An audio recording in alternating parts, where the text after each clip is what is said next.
The night the desert caught fire, Jack Colton thought he was hearing ghosts. Winds howled through the canyons, carrying a woman's scream, deep, echoing, not like any human voice he'd heard before.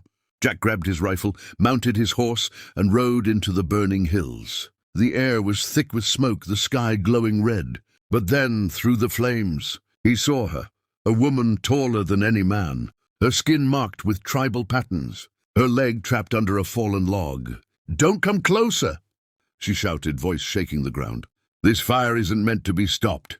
But Jack wasn't the kind of man to walk away. He tore the burning log free, pulled her out, and carried her through the inferno. Her body felt impossibly heavy, her breath hot like the desert wind. By dawn, she was safe in his barn, her wounds wrapped in cloth. When she opened her eyes, he realized how strange she truly was. Her pupils were gold. "I am Nayara," she whispered. "You shouldn't have saved me." Before Jack could ask more, the ground trembled.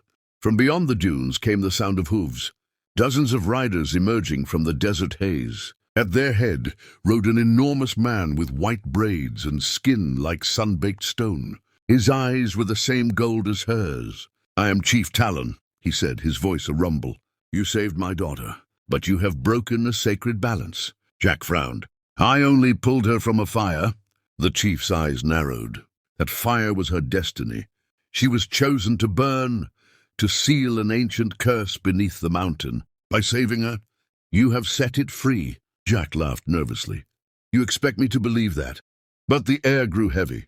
The sky darkened even though it was morning. The horses snorted and backed away. The chief stepped closer. "Now the curse demands a new soul to take her place. Only the one who defied fate can restore it. That man is you."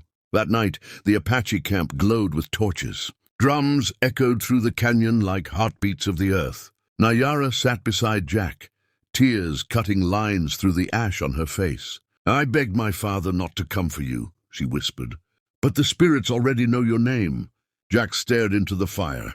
"If I don't do this, what happens?" "The curse spreads," she said. "The fire will burn until the desert swallows every living thing." At midnight, Chief Talon raised a ceremonial blade carved from black stone.